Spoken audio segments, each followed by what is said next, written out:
আমি আপনাদের সামনে এখন একটা খুব পিকিউলিয়ার এবং খুব রেয়ার কেসকে আমি একটু প্রেজেন্ট করতে চাই।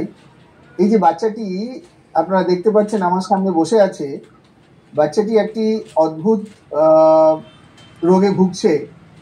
এই রোগটি হচ্ছে সার্ভাইকাল স্পাইন আর্টিরিওভেনাস ফিস্টুলা, এবং এটা একটা বললাম আমি যে রেয়ার ভাস্কুলার ম্যালফরমেশন, যেখানে আর্টারিটা ডাইরেক্টলি কন্ট্যাক্ট হয়ে গেছে ভেনের সঙ্গে, যেটা একটা নর্মাল ক্যাপিলারি নেটওয়ার্কের মধ্যে দিয়ে যখন পাস করেছে সেই সময় আর্টারিটা কন্ট্যাক্ট হয়ে গেছে ভেনের সঙ্গে, যার ফলে অক্সিডেটেড ব্লাডে এসে যাচ্ছে।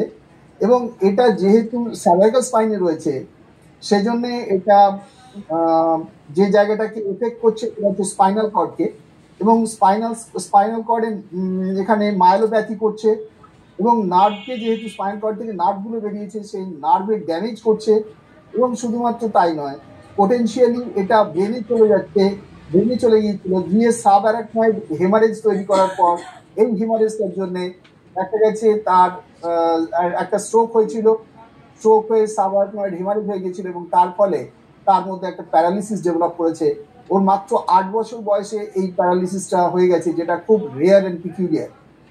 তার মূল কারণই হচ্ছে যে ওই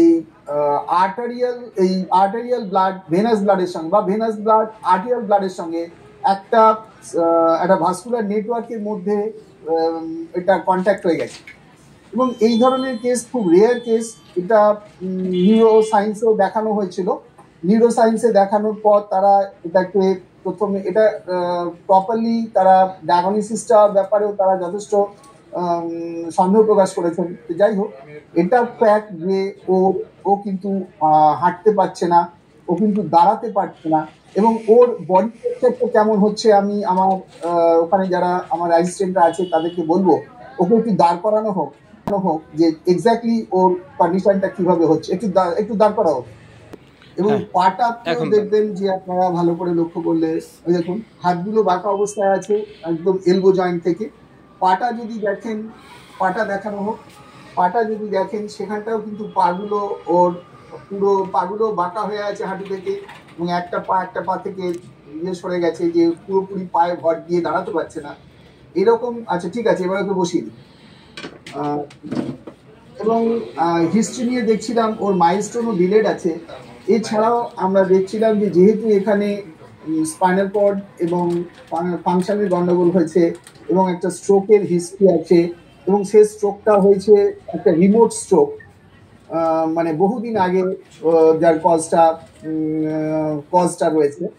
আর হচ্ছে ও মিষ্টি খেতে পছন্দ করে না, প্যারালিটিক কন্ডিশন ডেভেলপ করে গেছে, ইউরিন ও ধরে রাখতে পারে না, বেশিক্ষণ থাকলে ওর ইনভলেন্টারি ইউরিনেশন হয়ে যায়, পায়খানা হচ্ছে কনস্টিপেশন আছে, বহুদিন পর পর পায়খানা হয়, এবং ও মিষ্টি পছন্দ করে না।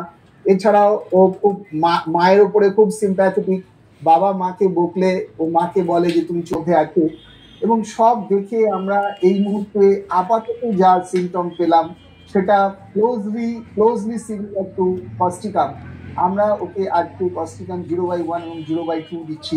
আগামী দিনে আমরা আবার ফলো আপ দেখাবো এই পেশেন্টটির ক্ষেত্রে যে কোনো ডেভেলপমেন্ট হলো কিনা। তবে কেসটা খুব রেয়ার এবং খুব ডিফিকাল্ট কেস, যেখানে ওখানে অ্যাডভাইস করা হয়েছিল বোধহয় খুব সম্ভবত অপারেশনের। আমি ওর মাকে বা বাবাকে বলবো তা ওই নিউরোলজি অর্থাৎ নার্ভের ডাক্তাররা কি বলেছিল একটু যদি সংক্ষেপে বলেন। বলছিল স্যার যে 1 মাস পর যাইতে, 1 মাস পরে তো আমরা গেলাম না, ওখানে 1 মাস 3 দিন থাকলাম, ওরা অপারেশনের কথা বললো না, আবার কোনো মেডিসিনও প্রয়োগ করলো না। তো 1 মাস 3 দিন থাকে আমরা ওখানে কোনো ফলে পাইলাম না। এখন 1 মাস পর ওরা যাইতে বলছে, এখন 1 মাস পর যখন যাইতে বলছে তো ওখানে আর গেলাম না। তখন বেশ কয়েকজন এখানে দেখাইছে যে ওইখানে যাও, ওখান থেকে সরাসরি। আমাদের খবর আপনারা কিভাবে পেলেন? আমরা তো আটোয়ারি, এখান থেকে এটা তো ঠাকুরগাঁ পাশাপাশি, কিন্তু আমরা জানি না যে এখানে এই ধরনের ট্রিটমেন্ট হচ্ছে। কি করে পেলেন? আমাদের সঙ্গে যোগাযোগ হলো? আমার এক আত্মীয় এখানে মনে করেন ভালো হয়েছিল, তো ওই দেখাইছে।